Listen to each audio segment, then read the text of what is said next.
Olá pessoal, vamos continuar nossos estudos aqui e vamos tratar aqui do artigo 172 do Código Penal, que trata da duplicata simulada. Duplicata vocês já estudaram lá em Direito Empresarial, e vamos tratar aqui de uma situação anômala. Então diz lá o artigo 172, emitir fatura duplicata ou nota de venda de que não corresponda à mercadoria vendida em quantidade ou qualidade ou ao serviço prestado. Então esse crime esse tipo está criminalizando qual conduta? É o indivíduo, comerciante ou prestador de serviços que ele emite uma fatura, uma duplicata, uma nota de venda ou uma nota de serviços, né, sem que aquele serviço que ele disse estar realizando, né, tenha sido efetivamente realizado ou não foi realizado naquela quantidade ou naquela qualidade que ele expressa. Então a primeira coisa que a gente tem aqui, a gente tem o verbo emitir, né? O que é emitir? Exibir, pôr em circulação, né? Porque se ele emitir só a duplicata e não colocar ela em circulação, a gente não tem o crime. Há necessidade que essa duplicata, essa fatura ou essa nota de venda, ela tenha efetivamente sido emitida. É necessário que isso aconteça. Aí fala fatura. O que é fatura? Né? A gente vai lá na internet, faz uma compra lá e a gente recebe lá uma nota fiscal, né? Às vezes não é nem a nota fiscal, uma fatura que vem que tem o mesmo valor da nota fiscal. Mas o que é a fatura? É um documento fiscal, comercial, empresarial, que relata a transação que foi feita, a compra e venda que foi feita ou o serviço que foi prestado pelo prestador de serviços. Duplicata. A duplicata nada mais é que um extrato da fatura que tem por objetivo cobrar, né, ou permitir, né, que seja pago o valor que havia sido combinado entre vendedor e comprador, entre o prestador de serviço e o contratante, em relação àquilo que foi adquirido, aquilo que foi negociado.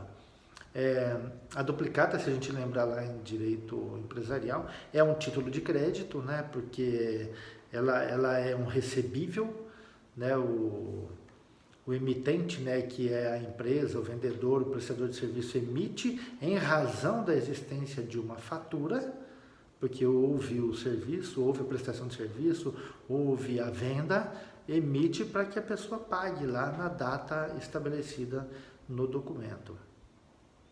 A nota de venda, ela se assemelha à fatura, ela tem efeito fiscal, né? É um documento em que se discrimina o que foi vendido, como foi a qualidade, a quantidade, como será o pagamento, né? Toda a descrição daquilo que foi feito é uma nota de venda, por isso que ela se assemelha à fatura. Ela tem um cunho eminentemente fiscal, que ela serve para informar os órgãos de fiscalização tributária sobre a realização daquele negócio jurídico, né?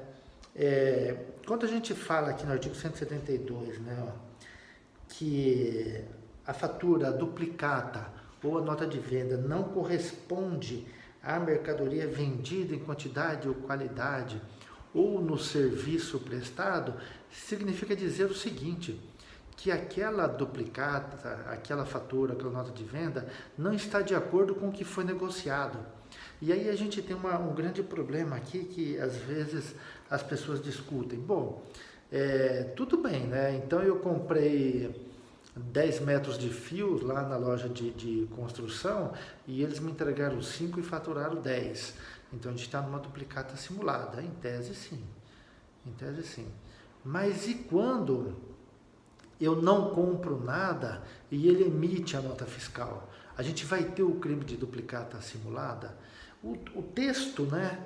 O texto ele fala em emitir sem que haja correspondência. Então dá a ideia de que houve o negócio jurídico, mas não é bem aquilo que foi dito. A doutrina e a jurisprudência chegou à conclusão, né, a interpretação de que esse dispositivo também ele se aplica quando a fatura, a duplicata ou nota de venda é expedida, mesmo não tendo havido venda. Então, por exemplo, a gente não está só na questão da quantidade e qualidade, né, dando a impressão, ou eu comprei um relógio de ouro e me entregaram um relógio de prata, quer dizer, a qualidade não é a mesma. Na verdade, não é só isso, né? É também o fato de ele emitir a nota fiscal, emitir lá, desculpa, a fatura, a duplicata ou a nota de venda, sem que a venda fosse efetivamente realizada. A gente vê muito isso em épocas de crise. Por que em épocas de crise? Porque as empresas, elas negociam as suas duplicatas com as instituições financeiras. Então, ela tem lá 1 milhão de duplicatas a receber que vão vencer e ela precisa de capital de giro, ela precisa de dinheiro para pagar as suas contas, ela precisa de dinheiro imediatamente. Então, o que ela faz? Ela vai até o banco e negocia essa duplicata. E negocia de que forma? Né? Ela apresenta, eu tenho 1 milhão de reais para receber aqui em duplicata, aqui até o final do ano, então eu quero negociar. Então o banco vai pagar essas duplicatas para ela de uma forma antecipada. É claro, né, que ele vai abater lá juros, né, as despesas bancárias, tudo isso daí, ele vai abater. Mas ele negocia, por quê? Porque depois ele vai cobrar do sacado. Ele cobra do sacado, recebe e tudo bem. E o sacador lá, o empresário, o vendedor, o prestador de serviços, ele já recebeu. Então, embora a gente receba aquele boleto lá, escrito quem é o sacador, às vezes vem lá quem é o beneficiário, quem é que efetivamente vai receber aquele valor. E geralmente a instituição financeira quando há essa negociação. E aí imaginem vocês, lá na casa de vocês recebem lá uma cobrança, lá uma duplicata de uma coisa que vocês não compraram. Né? Aí a gente tem a duplicata simulada. Né? Quando eu falei que isso é muito comum acontecer em épocas de crise, por quê? O que o empresário faz? Ele tenta negociar, fazer dinheiro na hora, conforme as duplicatas vão sendo vencidas, ele vai lá e resgata. O que quer dizer resgata? Ele vai lá e paga e tem ela de volta. Então a pessoa que consta ali como devedora, como sacada naquela duplicata, jamais vai ficar sabendo que isso aconteceu. Né? Na verdade foi um acordo ali, empresa, né? Sem que o banco soubesse, né? A empresa fez lá, depois ela foi, resgatou, tudo bem. O grande problema acontece quando a empresa não consegue resgatar. Né? Houve lá o negócio, houve a duplicata que foi emitida falsamente, fraudulentamente, e ele não conseguiu ir lá resgatar para evitar problema. Aí vai a cobrança em cima do sacado, geralmente ele não vai pagar porque não sabe o que é aquilo, vão apontar no protesto, a hora que apontam no protesto, ele procura um advogado lá para ajuizar aí uma medida de sustação de protestos, aí ele vem com uma ação de dano moral contra a empresa, tudo isso daí, né? E a gente tem o crime, né? Nesses casos, que é o crime da duplicata falsa. Quem seria o sujeito ativo aqui? Né? Muitos autores falam assim, sujeito ativo aqui é o comerciante. Nem sempre é o comerciante, o dono da empresa. Não vamos esquecer que as grandes empresas, né, o dono está distante dessas coisas aqui embaixo. Então, é muito bom a gente falar, o sujeito ativo é aquele responsável pela emissão da nota, da duplicata ou da fatura. Ele é o sujeito ativo, nem sempre chega a atingir lá o diretor, o gerente ou o proprietário, se eles não têm conhecimento disso. Né? Não vamos esquecer né, que a responsabilidade ela tem que ser subjetiva, você tem que demonstrar, tem que provar que ela tinha conhecimento, que ela sentiu para que aquilo acontecesse. Né? E o sujeito passivo vai ser o sacado, o recebedor, aquele que consta, né, como devedor na nota fiscal.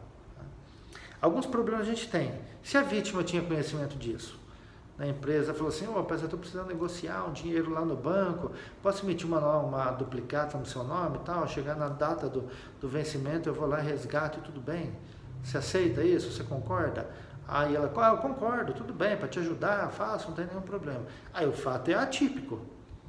né? Porque houve o conhecimento, né, da própria vítima em relação a essa conduta. Então, na hora que se falar em duplicata falsa, se os dois se uniram, né, para causar um prejuízo à instituição financeira, a gente pode estar tratando aí de um estelionato, né? Mas a duplicata falsa a gente não teria. Uma outra coisa interessante com relação à venda suspensa. Então, vamos imaginar que eu adquiri lá um produto, né, com determinado preço pela internet, lá comprei e tal, de repente eu desisti, peguei, passei um e-mail lá para a empresa e falei, não tenho mais interesse, não, cancela a minha venda e tal. Só que nesse meio tempo a fatura já tinha sido emitida, a duplicata já tinha sido emitida e ela chegou. O crime de duplicata simulada, e não há, né? Porque quando ele efetivou o negócio, quando ele emitiu a nota fiscal, a duplicata, o negócio estava em andamento. A suspensão foi depois, né? Então não há dolo aí, né? Na verdade, o que a gente teve aí foi um distrato comercial que não pode ser discutido aqui na esfera penal nesse aspecto, né? Uma outra coisa também em relação à triplicata. Você deve ter ouvido falar da triplicata, né? Se for triplicata, há o crime também? Ora, a triplicata nada mais é que a emissão da segunda via da duplicata. Então, se é a emissão da segunda via da duplicata, o apego à taxatividade aqui não se faz necessário, nem razoável, né? Se a triplicata ela é uma cópia, né, ou uma segunda via da duplicata, e a duplicata ela foi emitida fraudulentamente, então a gente tem o crime aqui da mesma forma, né? Não importa se é duplicata ou triplicata, né? O crime está tipificado, ok? Grande abraço para vocês, até.